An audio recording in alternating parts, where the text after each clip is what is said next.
यहाँ पर जेकेएसएसबी की बात करेंगे। फॉरेस्टर का जो केस चल रहा था उसका फाइनल ऑर्डर यहाँ पर अपलोड हो चुका है, जिसमें बेसिक डिटेल्स आपको मैं बता दूँ।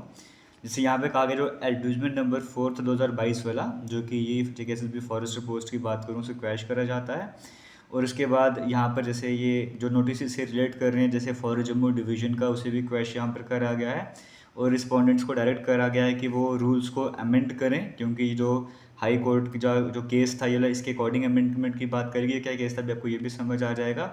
और उसके बाद में 25,000 रुपीज़ पे करना पड़ेगा हर एक जो भी रिस्पॉन्ड नंबर 2, 3 और 4 है, क्योंकि उन्होंने वायलेशन करा इंटरिम ऑर्डर का, जो कि 2022 में पास करा गया था। और 1 महीने के अंदर फी पेमेंट वगैरह करनी है और रिसिप्ट वगैरह सबमिट करनी है।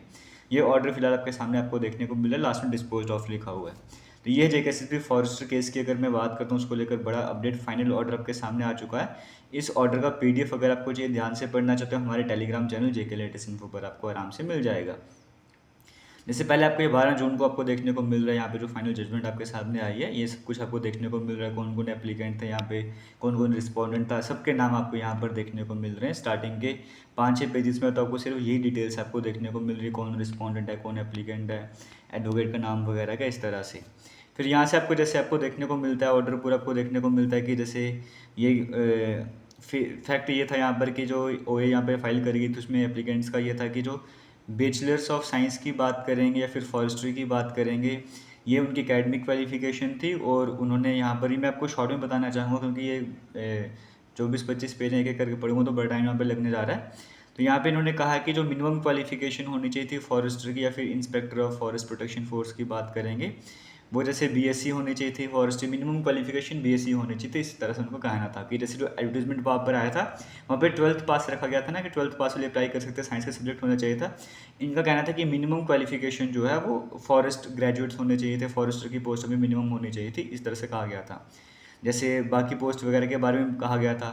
और इसमें एक बात और यहाँ पे कही गई, जैसे फॉरेस्टर की पोस्ट की बात करेंगे, फॉरेस्ट डिपार्टमेंट में जो फॉरेस्टर की पोस्ट होती है, वो फॉरेस्ट गार्ड से भी बड़ी पोस्ट होती है। तो जबकि फॉरेस्ट गार्ड के लिए क्वालिफिकेशन बीएससी फॉरेस्ट्री सेट करी गई थी, फॉरेस्ट गार्ड की क्वालिफिकेशन बीएससी है और फॉरेस्टर गार्ड से बड़ी पोस्ट है फॉरेस्टर वाली। तो इसमें 12th पास क्वालिफिकेशन क्यों सेट कर दी गई है? जब छोटी पोस्ट में बीएससी, तो बड़ी पोस्ट में भी तो बीएससी उससे बड़ी क्वालिफिकेशन होनी चाहिए थी। तो फॉरेस्ट्री की पोस्ट में 12th पास क्यों कर दिया? गलत है। मिनिमम क्वालिफिकेशन आपको सेट करनी पड़ेगी। मिनिमम क्वालिफिकेशन ग्रेजुएट होनी चाहिए। इसमें जो आपको केस, आपको मैंने लास्ट में कहा ना कि वो अभी जब आपसे ऑर्डर डिस्कस करता केस, वो ये केस आपको देखने को मिल रहा है, जहाँ पर चैलेंज भी करा गया था इस क्वालिफिकेशन वगैरह को। और ये वाला केस आपको देखने को मिल रहा है। फिर इसके बाद 6 महीने का टाइम दिया गया था कि आप 6 महीने के अंदर जो रूल्स को अमेंड वगैरह करो। जब पे फॉरेस्टर की पोस्ट की क्वालिफिकेशन रखी गई थी, प्रपोज करी गई थी बैचलर्स डिग्री इन साइंस या फिर इक्विवेलेंट क्वालिफिकेशन।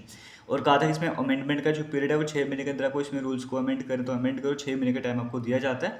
लेकिन 6 महीने के बाद उसमें कोई अमेंडमेंट वगैरह नहीं करी गई थी, तो इसीलिए भी यहाँ पर जो है वो फाइन इम्पोज करा गया है। इस तरह का ऑर्डर आपको देखने को मिल रहा है। फिर उसके बाद यहाँ पे यही पॉइंट्स यहाँ पे रखेगी कि छोटी पोस्ट है वो बड़ी पोस्ट है, बड़ी पोस्ट में 12th पास क्यों रखा गया, छोटी पोस्ट में फॉरेस्टर की छोटी पोस्ट है वहाँ पे बीएससी वगैरह कर दी गई, तो ये नाइंसाफ़ी है। बड़ी पोस्ट में भी हाई क्वालिफिकेशन होनी चाहिए। फिर जैसे जो अपोजिशन में थे उन्होंने, जैसे जेकेएसएसबी ने कहा हमारे जो रूल्स आए थे हमने उसके अकॉर्डिंग प्रोसेस को कंटिन्यू करा है। और फिर रूल्स वालों ने कहा कि जैसे जो रिस्पोंडेंट्स की बात करते हैं वो कहते हैं कि जैसे बाकी स्टेट की बात करेंगे, महाराष्ट्र, 4-5 स्टेट के नाम आपको यहाँ पर देखने को मिलेंगे, उनमें भी 12th पास, तो हम बाकी कंट्री के बाकी स्टेट्स की तरह काम करने की कोशिश कर रहे हैं। जैसे यहाँ पर आपको देखने को मिल रहा है कि it is also submitted that in majority of states including state of Orissa, Arunachal Pradesh, Mizoram, Uttarakhand, Tripura, Meghalaya, Goa और बाकी स्टेट्स जहाँ पे मैक्सिमम एरिया फॉरेस्ट लैंड का आता है, वहाँ पे मिनिमम एजुकेशन क्वालिफिकेशन फॉरेस्टर की जो 10+2 रखी गई है और इक्विवेलेंट रखी गई है। इसीलिए हमने भी 12th पास यहाँ पे रखी थी। फिर बाद में वही पॉइंट्स वगैरह सामने आ जाते हैं। मेन पॉइंट्स उनको देखा गया वो ये कि पहले वाला केस था, वहाँ पे रूल्स अमेंड करने की बात करी थी, 6 महीने तक वो रूल्स अमेंड नहीं करे, और 6 महीने तक रूल्स अमेंड करने के बाद वो ऑनेबल हाई कोर्ट तक भी नहीं पहुँचे कि हम उनको बता सकें हम रूल्स क्यों नहीं अमेंड कर पाए, वायलेशन होता पूरी तरीके से। और छोटी पोस्ट की क्वालिफिकेशन बीएससी, बड़ी पोस्ट की क्वालिफिकेशन 12वीं पास, ऐसे कैसे हो सकता है? तो इन्हीं सब बातों को ध्यान पे रखते हुए यहाँ पे जजमेंट वगैरह दी गई। पूरी जजमेंट आप पढ़ना चाहते हो तो पढ़ सकते हो, मैं डिटेल में पढ़ चुका हूँ, आपको पीडीएफ हमारे टेलीग्राम पर मिल जाएगा। फिलहाल एक रिक्रूटमेंट का प्रोसेस यहाँ पे क्रैश कर दिया गया है। आप इस पर क्या कहना चाहोगे? कमेंट सेक्शन में कमेंट वगैरह कर सकते हो। आप में से क्या किसी ने इस पोस्ट के लिए अप्लाई किया था? All the best, thank you, जय हिंद।